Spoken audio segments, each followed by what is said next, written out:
Welcome to Basic Brewing Radio for Thursday, August 11th, 2011. I'm James Spencer. Here at Basic Brewing Radio, we're all about home brewing. With this week, how bitter can a beer get? I asked Dr. Brad Sturgeon to see how many IBUs he could cram into a beer. And I asked our panel of tasters in San Diego to see if they could pick out the bitterest beer. If you're new to home brewing and would like to get into the hobby for the first time, check out our website, basicbrewing.com, where you can find archives of our audio and video podcasts and our DVDs to walk you through basic and more advanced brewing techniques. Also, you can find our brewers' logbooks to help you log and track your batches of beer. You can follow me on Twitter. My username is Basic Brewing, all one word. Also, you can find me on Facebook at facebook.com/basicbrewing.james. And our show page on Facebook is at facebook.com/basicbrewing. Well, thanks again to everybody clicking on the Amazon.com associate link on our basicbrewing.com site. Whenever you think of Amazon, think of us and click on our associate link first. It won't cost you any extra, and you'll be helping us to bring you the show, and we greatly appreciate your support. I know it doesn't cost you any extra, but it sure takes that extra step to remember to go to our site first, and we greatly appreciate everybody who's been doing that. We also have associate links for Brew Your Own magazine and the American Homebrewers Association on our site, too. You can find our Basic Brewing iPhone and Android podcast apps on their respective stores, and we're on the BlackBerry podcast directory now, too. We've got a lot to cover today, but I did want to get a couple of quick emails in. Paul from Massachusetts and then California wrote in, I just got around to listening to your podcast about gluten-free brewing, and I'm happy to see that my question about using potatoes got onto the show. But I chuckled a little when you said my name was Joseph. Oh, no. Oh, no, indeed. In no way is that a big deal or upsetting. I just wanted to point it out and nitpick. Well, thanks a lot, Paul. Sorry about that. Paul goes on to say, I'm actually re-listening to your podcast about kvass. That's the beer made with bread, by the way. As I've found a renewed interest in the beverage after moving to a part of Los Angeles that has a high Armenian population. I'm deviating a bit and using my homemade sourdough as the bread and my personal East Coast sourdough culture as the yeast. But it's always great to review the experiences of others. We'll see what happens. Well, let us know how your kvass turns out, Joseph. I mean, Paul. Sorry about that. It must have been a translation problem from Twitter to my brain or something at that time. Micah from Sunnyvale, California writes after hearing the yeast rehydration experiment show. Micah says, I have a hypothesis that might explain some of the rehydration results. Good old-fashioned natural selection. Micah says, when pitching dry yeast directly into the wort, the data seem to indicate that some percentage of the population doesn't survive. I can't speak from personal experience, but getting completely dehydrated, then rehydrated, has got to be stressful. So if, say, half of the population doesn't survive, which half is it? The weaker, damaged, more sickly half. What doesn't kill the population makes it stronger. With an overall healthier population, the dry-pitched yeast can quickly grow its numbers without competition from resource-consuming laggards. This would explain why, in many cases, the dry-pitched yeast started bubbling sooner and had better attenuation. What do you think? Well, that's another good question to discuss over a pint or two of well-crafted homebrew, I think.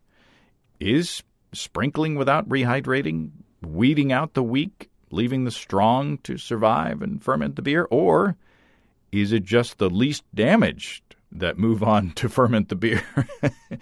Either way, it's food for thought and it is a hypothesis, and it needs to be proven with some experimentation. Food for thought, though. Either way, I appreciate that, Micah. I hadn't thought about it that way.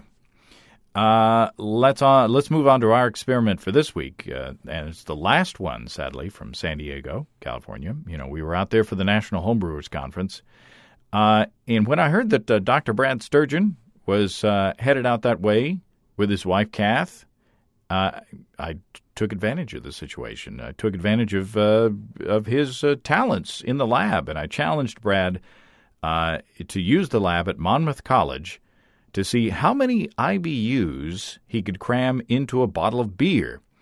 And I asked Andy Sparks and Steve Wilkes along with Danny and Matt from last week's show, to help us taste the results. Now, I know this could be a controversial show once you hear the results. I don't want to have a spoiler here. So I want to challenge you to write down any questions or comments or responses that you have about this experiment and send them to me, because I plan on doing a follow-up discussion with Brad next Tuesday morning. That's when we're going to record it. So we can answer your questions at that time. So kick back and listen, and then email me your questions and responses, as usual, to james@basicbrewing.com, or just use the contact form on basicbrewing.com. All right, well, we are here on the patio again. We're going to taste more beers, and this is a bitter thing that we're doing. This is featuring someone that, if you're a regular listener to the podcast, you've heard on a handful of episodes, long distance through Skype, but this is the first opportunity this week that we've got to meet in person. Ladies and gentlemen, welcome Brad Sturgeon. Hey, all right. It's great to be here, guys. It's wonderful to see you guys all in person. I'll add the studio applause later on. And then joining us as regulars are Andy Sparks.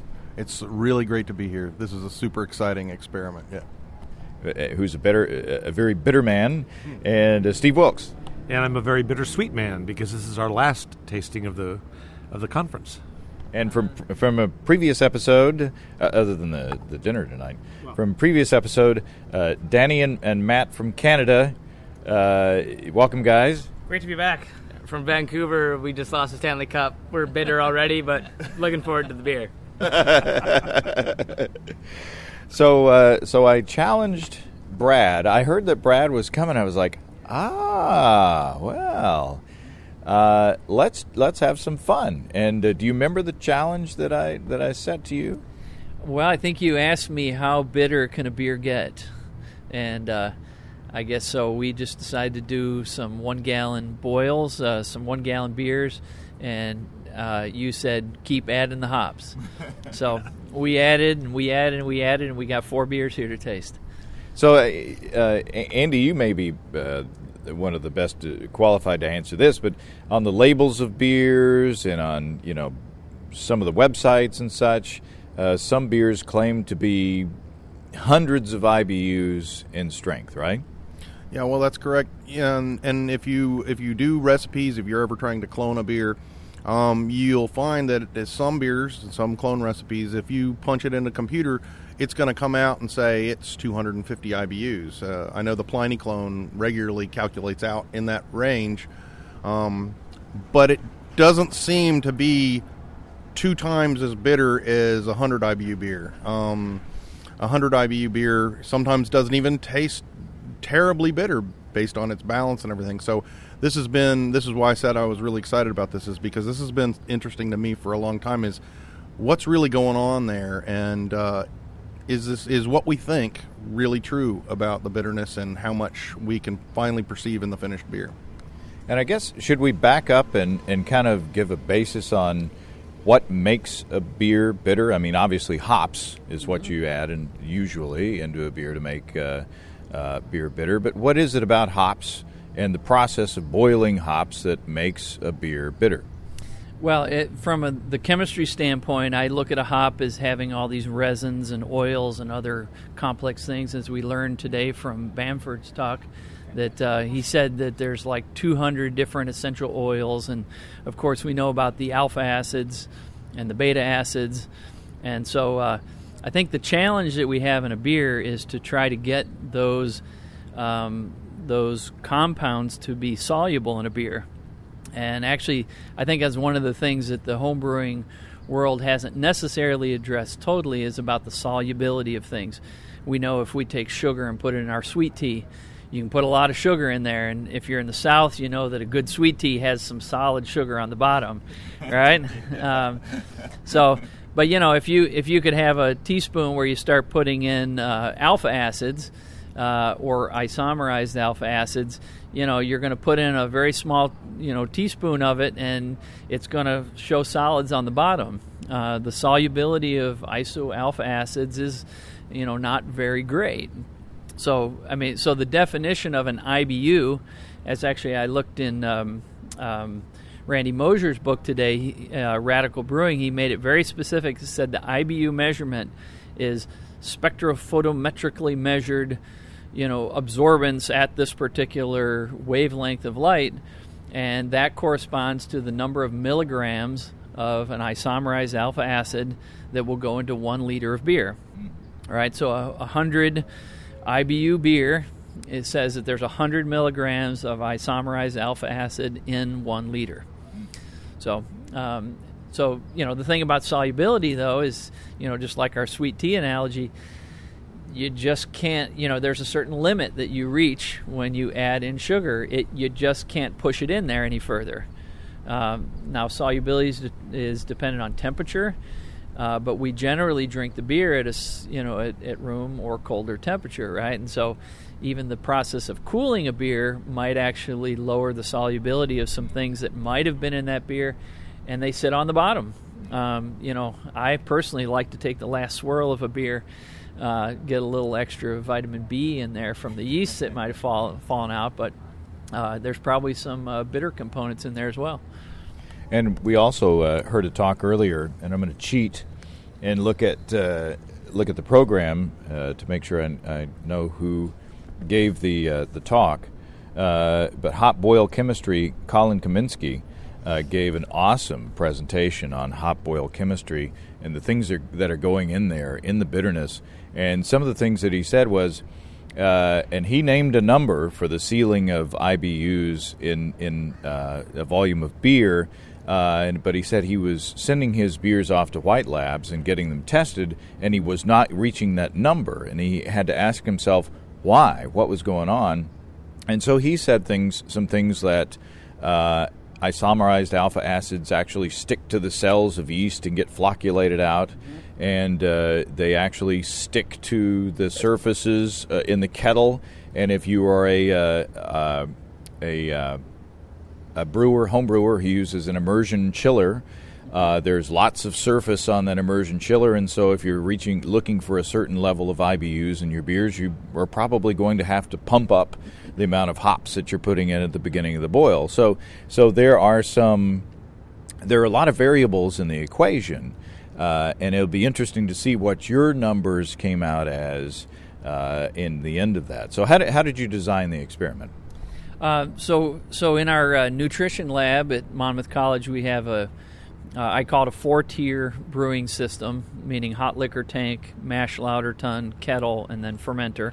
And the reason I separated into 4 instead of the traditional 3 is just because each one of those tiers has a certain number of chemistry principles that tie into it. And so if my biochem faculty member wants to learn about enzyme activity, whether they work on 2nd tier or the 4th tier, fermentation or mash lauter tun. My organic chemist wants to think about isomerization, you work in the kettle, and we kind of build those things. So so I'm trying to get brewing more at the forefront of general chemistry, and in a chemistry curriculum, I think it's kind of neat to bring that. The students seem to like discussions of beer. So, but anyway, so we got our 1-gallon brewing system, the 4-tier. We did a couple trial recipes. I think, James, as you told me, that with smaller batches you get lots of boil-off volume.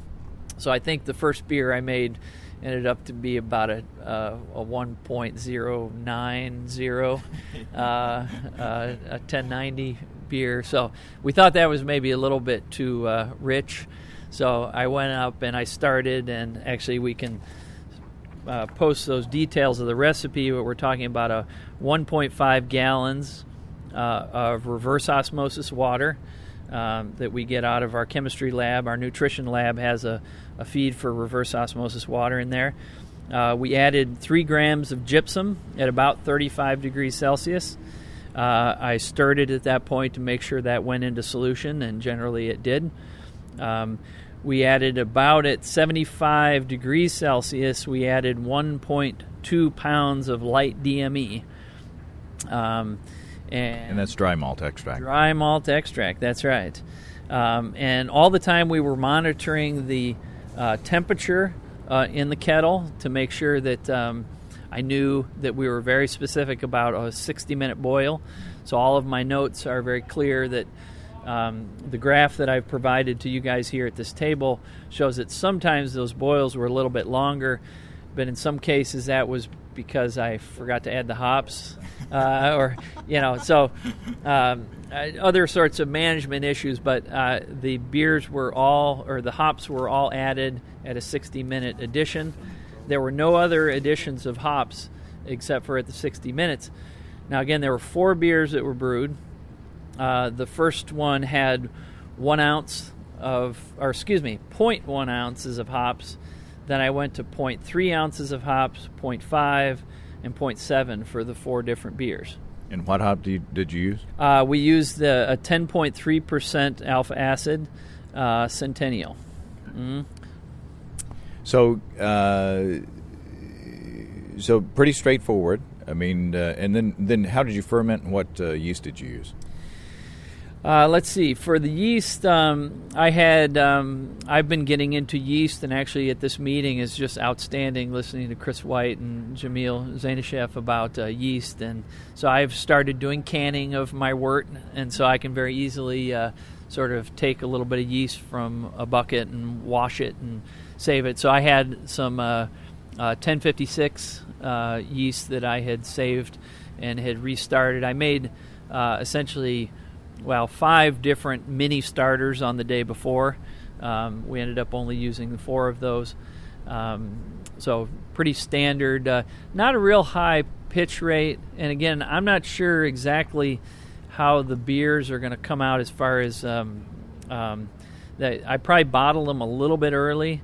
They are probably not fully carbonated, but there was only such a time window since we had this discussion about doing this. But as far as measuring IBUs, you're talking about the solubility of those isomerized alpha acids. So if you do it right after the kettle, there's nothing as part of the bottling or the fermentation process that should affect that. Now, maybe a little bit of the fermentation, you got some settling out. As we learned, some of those alpha acids will stick to things, and but our thoughts are here that if you keep adding in more and more hops, are you going to get higher and higher IBUs?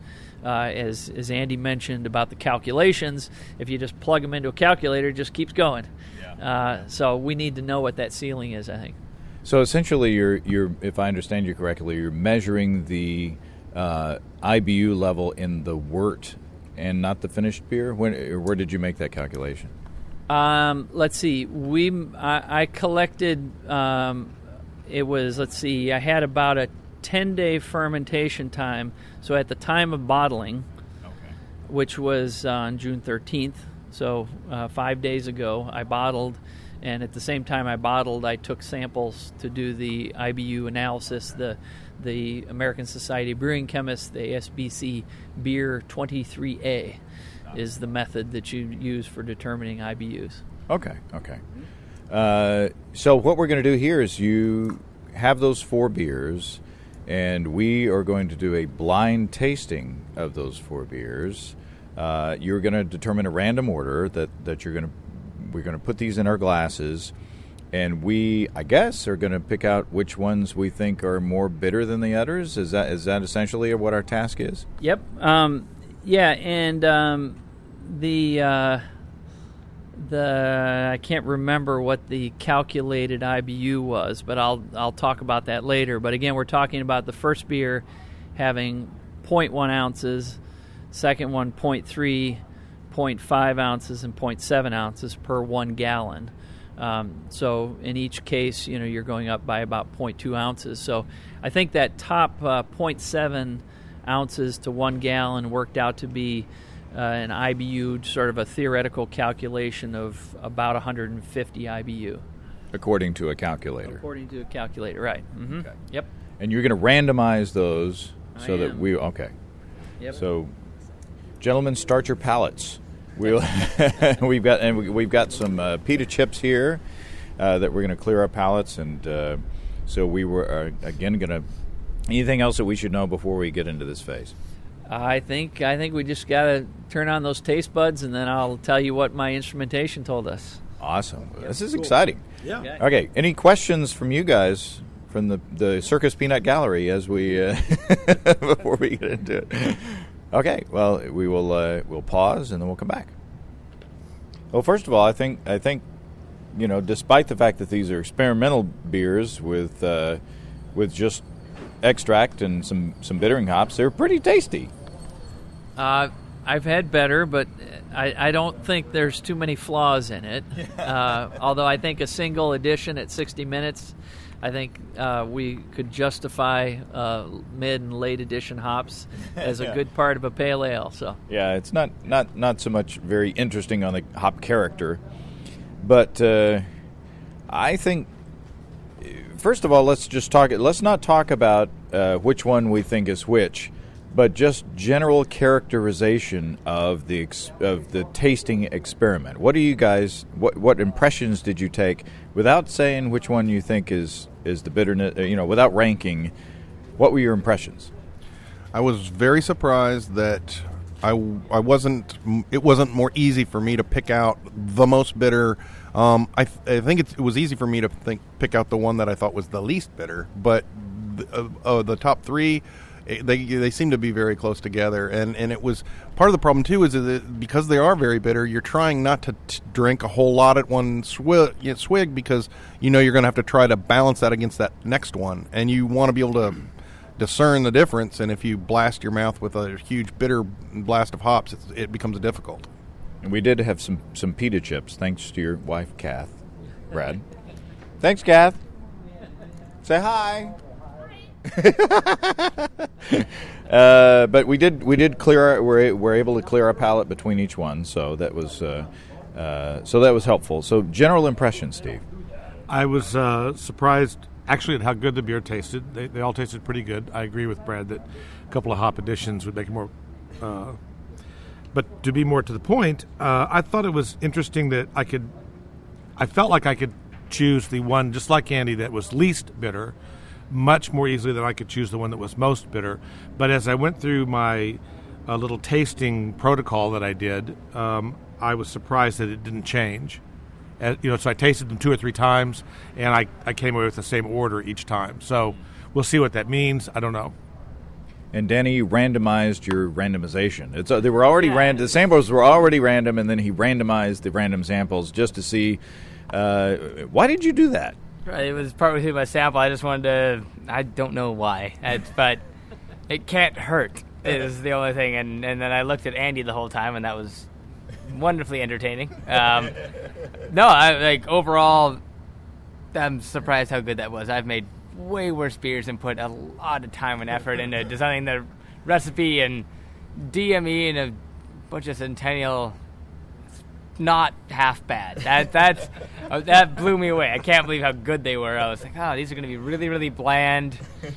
Maybe the mildest malt character, but attenuation was good, and they're all clean. They're all nice, well-made beers, but just not complex. But I've made so many bad beers. This is really frustrating to see that can make that good of a beer.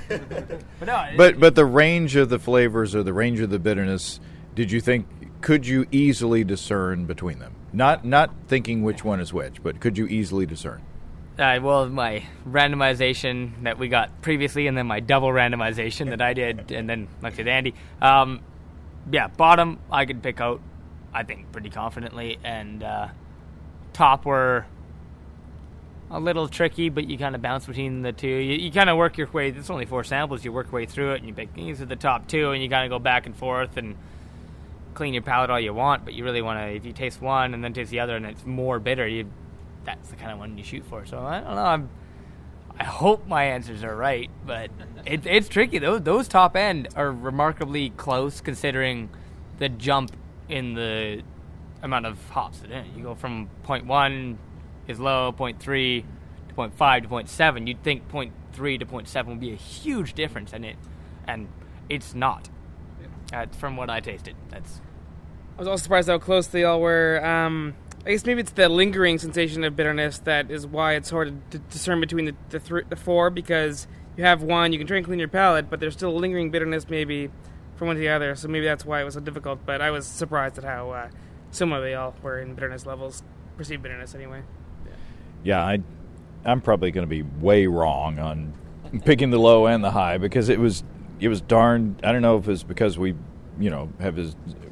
have been spending time sipping some, the Belgian beer, but the Belgian beers were not bitter. We're not that bitter. We shouldn't, our bitter receptors shouldn't be worn out by now. And there was some time between the tastings. So I don't know. I don't have much of an excuse, but it was really, really hard. Let me just remind you. So again, the lowest hopped beer here is about a half an ounce for a 5-gallon batch, and then the highest amount is 3.5 ounces of this 10.3% alpha acid. So it should be a pretty large range of bitterness. And again, so Danny, we should use perceived bitterness, right? Because you're always right. Right? You guys are always right because it's your perceived bitterness. And I think we all come to the table with different tools. The chemistry lab, we only have one tool. So in some ways, the chemistry lab is a little bit more specific, but maybe it's not necessarily the way we should be identifying bitterness. I don't know. We can certainly come up with a number, and we'll share those numbers in a minute.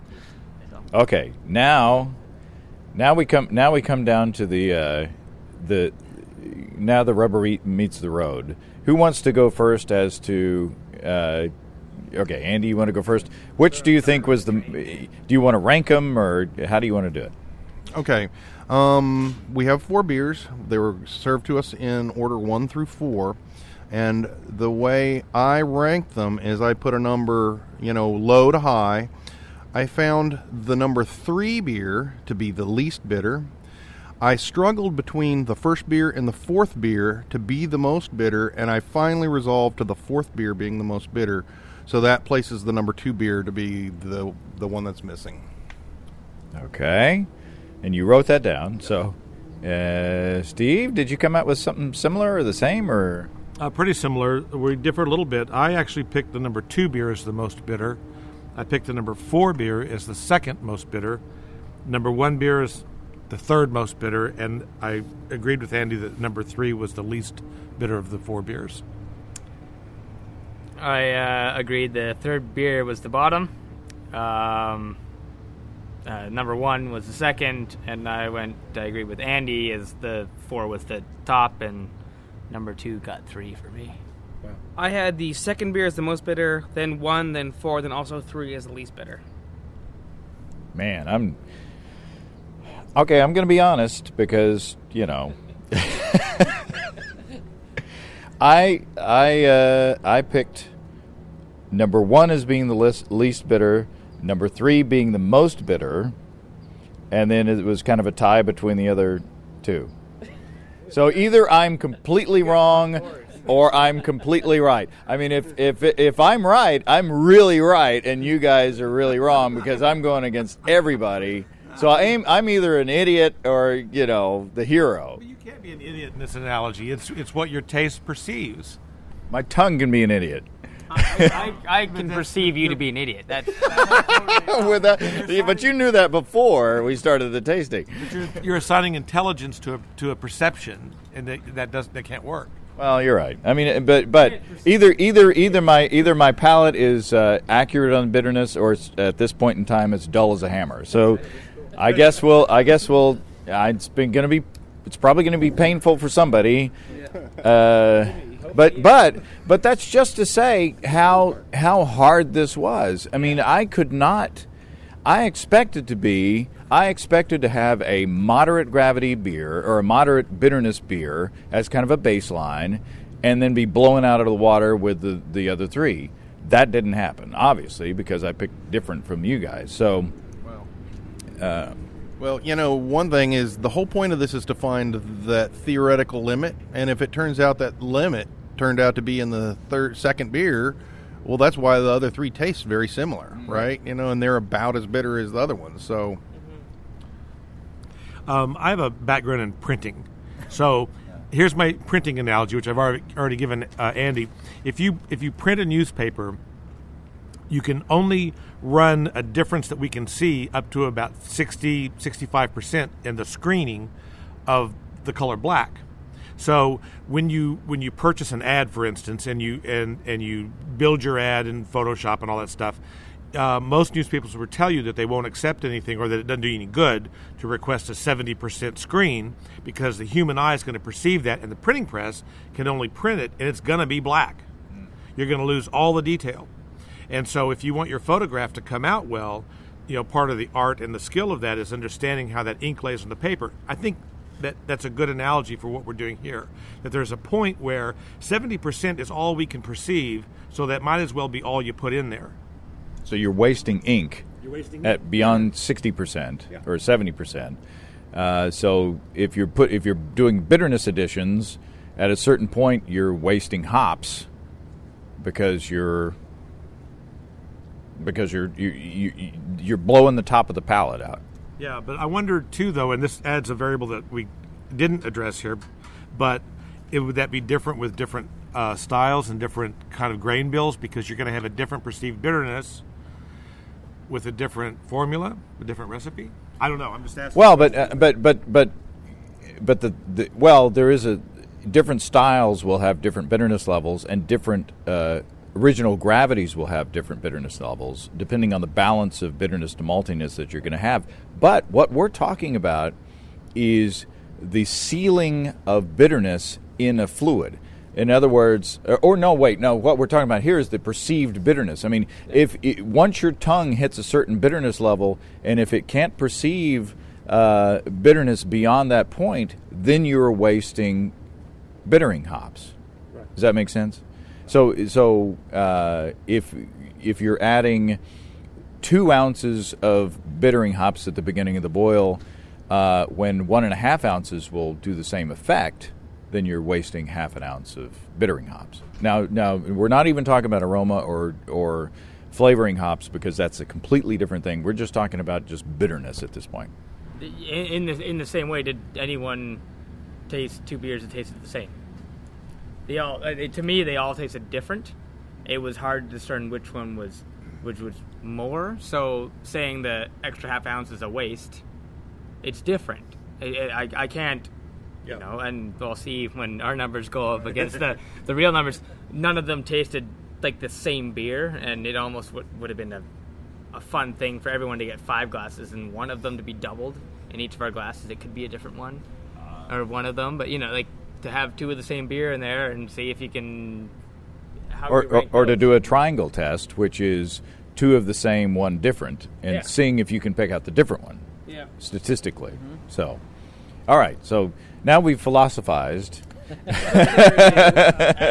We're doing is just dragging it out so we don't look like, we don't know what we're doing. Justification. So that I don't look like I know what I'm doing. So, this is going to be painful. Brad? Yeah. Well, I'll say that most of you have a proper perception of the bitterness. I got to go now. Actually, I'm quite surprised at the palates. Most of them, because actually 3 of these beers, the top 3 hop additions, the largest amount, are very, very close in IBUs. And I think, as Steve was mentioning, our ability to tell the difference in IBUs, I've heard, is about 6 IBU units. So we're not terribly sensitive at telling the differences between small ones. So again, it'd be a good idea, Danny, to have a sort of a side-by-side, and kind of like that's the mentality as you go into that, going, that one's a little bit bitter, more bitter than the other one, making that side-to-side comparison. But do you want to know the one? So, well, I don't want to know anymore. I don't want to know anymore. Thank you. Thanks for coming, Brad, and it's good to see you. And we'll see you next time, everybody. Yeah, hey, you'll at least put applause in there, won't you? Yeah. Okay, right. Yeah. Well, so the lowest IBU measurement, and again, using the American Society of Brewing Chemists, the ASBC method, beer 23A, where you extract the isoalpha acids from the beer, and then you run it on a UV-Vis spectrometer, so that's a spectrophotometric measurement. You're just making it more painful for me. It's not like you got. So yeah. So the least hopped beer was 24 IBUs, and it was the third beer that I gave you. I Oh, guess 30. okay. Yeah. Great. That's still a fairly hopped beer, though. That's Yeah. not a low bitterness for No. a simple beer like this. Right. Yeah. That's pretty much what I was saying with that. Well, and so let's just go the other side of it. James is right. Yeah, sure. Yeah, James, excellent. So the highest hopped beer came in at a IBU reading of 52, and it was number 4. It was the last beer. Yes. So 54. No way. I was thinking like 78. So all those hops. So what? Okay, well, no, we'll save that. Go. Yeah. Well, so again, here I'll just start from again. We're adding 0.1 ounces, 0.3 ounces, 0.5 ounces, 0.7 ounces. So again, 0.7 ounces would be equivalent to 3.5 ounces of a 10% alpha acid into 5 gallons. It came out with a measurement of 52 IBUs. Very non-linear. Yeah. In terms of The big one. Sorry, the biggest one came out at 52 IBUs. Now, I'm not sure how we want to carry out this conversation, but if you do a calculation based on the two that I found, and again, I mean, there's a lot of different ways of doing these calculations, but the Rager, for that highest IBU, the adding 0.7 ounces to a gallon came out to be 150 IBU, or excuse me, 115. So 115 IBUs is if you converted all those the alpha acids into isoalpha acids. And I think that probably has an efficiency of probably 75% or something like that. That would be typical for a hop utilization. So the numbers are, the measurements that I made are significantly lower. And again, since we're not doing this on TV, it's a little hard to maybe see these numbers. So maybe we can post some stuff. I don't know. Maybe Yeah, if you want to make a PDF of your actually here, why don't you results, we can post that. share that, and why don't you two share that? And James, you and I can look at this. You see that there's a table that shows IBU measured and calculated with the Tinseth. Is that how you say that? Tinseth? Yeah. Okay.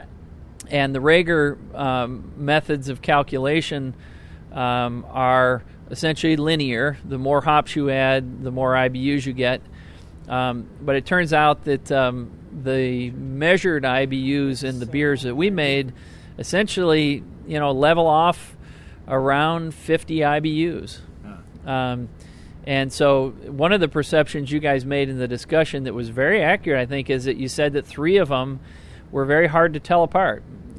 So, you had the beers that were hopped with 0.3, 0.5, and 0.7 ounces were essentially 44 IBUs, 50, and 52. So the difference between 52 and 44 should be, right at the perception level, and maybe side by side you could tell those apart. But we clearly hit a ceiling at somewhere around 50 IBUs. Now, one of the things that people always ask you is that how do you know that what you're doing is right?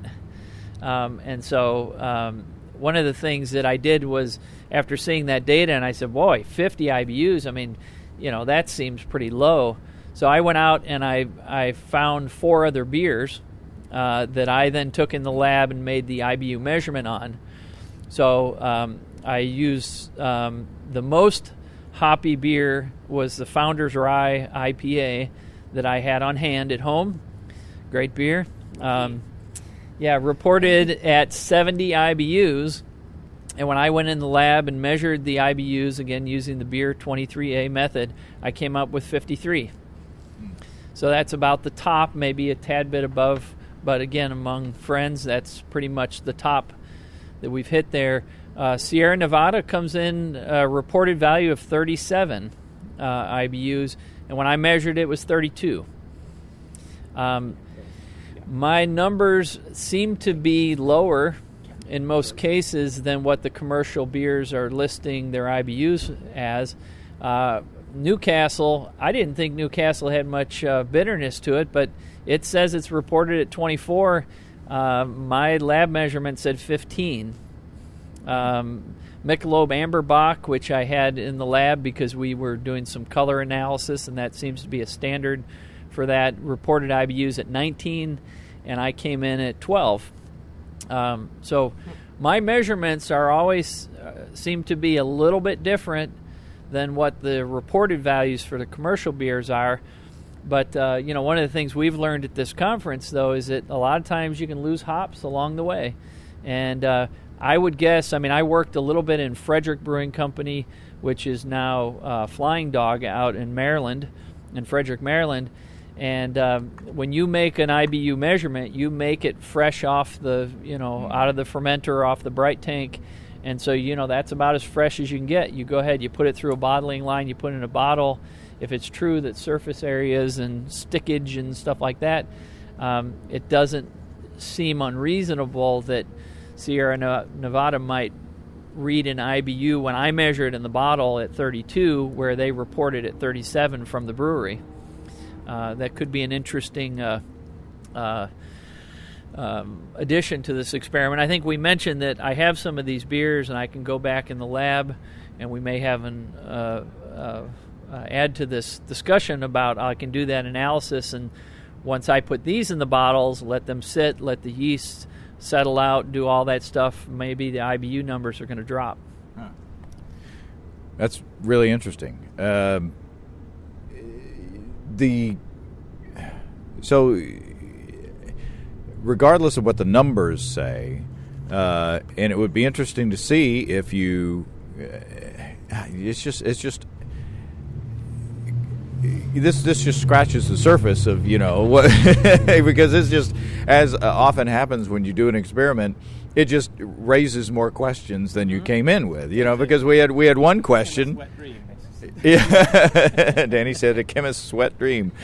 You got something to do, get a grant, but regardless of, you've got some figuring to do maybe on the numbers to see what's going on there, and maybe maybe we'll figure out what's going on. But the fact is that you seem to hit a ceiling in the process of around 50. More give or take 5 IBU points, and then the lowest was 25? Oh, 24. Yeah, but it was darned hard for at least me to to determine the difference in bitterness between even the lowest and the highest. So, but these guys were able to pick out the lowest, but it seemed more difficult to pick out, the highest in that range. So, to me, this is very educational. What do you guys take out of this? You start with you, Matt. I was expecting to be a non-linear graph when you passed the graph over, but I was expecting to be so non-linear, I guess, was the shock there. How it plateaued from the, whatever it was, 0.3 ounces to 0.7 ounces. Was not expecting it to be so close in measured IBUs. Yeah, it's really impressive to me. Unfortunately, having a science background and being in the middle of a massive review paper I have to do for one of my supervisors in my degree, I'd like to see a replication, which would be, and that's the nice thing about doing 1 gallon batches. Like, how much does that cost? It's not that much, but if you could do replication, like this is really amazing. And Tinseth and Rager, like the amount of calculations they've done heavy measurements and stuff. I'm not gonna say that they did things wrong, but it's amazing to see on a graph, and go look at the graph. It's really cool for anyone in a scientific background. That's a huge deviation from what is expected. That's just fantastic if you can put some replication behind that and get those same numbers. That's huge. That really changes a lot of things, and they were really close. That we all agreed that bottom one was really low and the top ones were a little hard. I happened to get the numbers right, which fist pump for me, but Gloat much? yeah, but that was And who won the hockey game the other day? come on, Boston. Yeah, okay. No, we rioted in Vancouver. We don't want to riot at the Homebrew Festival, but yeah, no, it was really cool, fantastic experiment. I love it. It's in every way I could love it, other than replication. There you go. Okay, so for me, I'm not a scientist, and I don't come at this I don't come at the flavor of my beers with a scientific background or approach. So what I take away from this is that thinking of it as a cook, thinking of it as what is this beer going to taste like. I agreed with Danny that all 4 beers tasted slightly different, but I'm more interested in how they tasted, and the fact that the 3 top beers tasted so much alike tells me that, I don't know how to say this, it's not as important to me.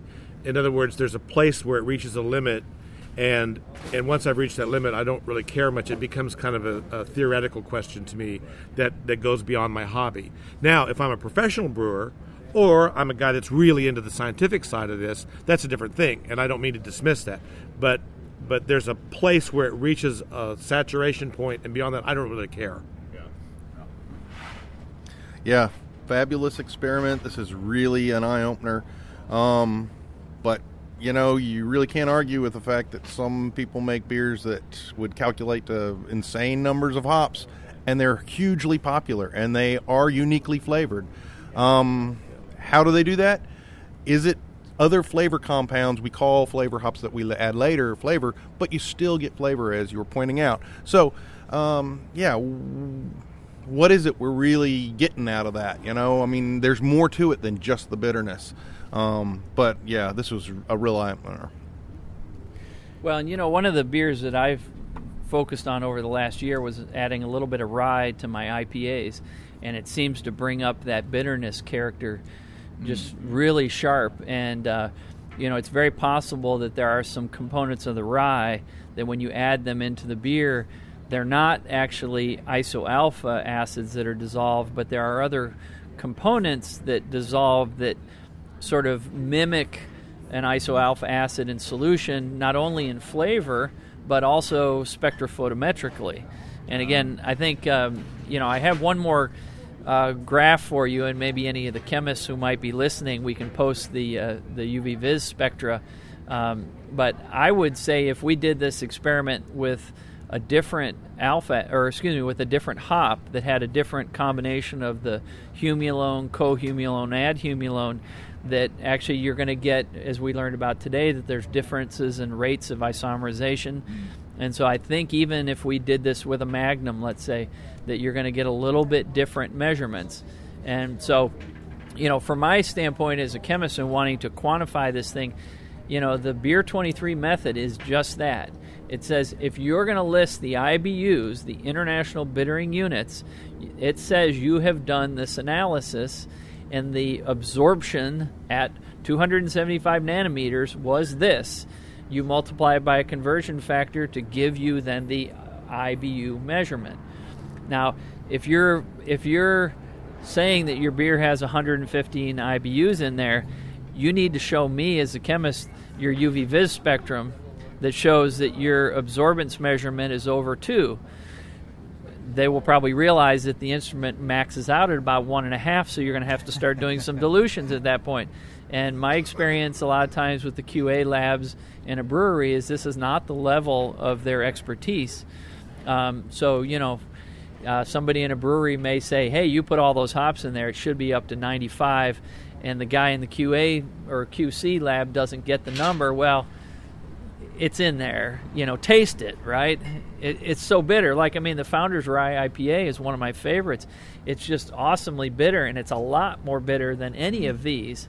But the IBU assay, Beer 23, says 53 and 52.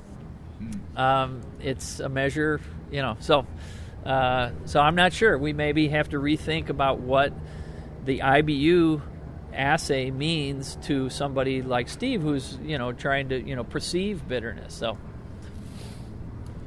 I was really expecting at least one of these beers to be kind of like taking a hop shot thing and just squirting it on your tongue, and I was surprised that none of them were. Yeah. If you go back to what Brad was saying and about perceived bitterness in IBUs, and I think that's a huge.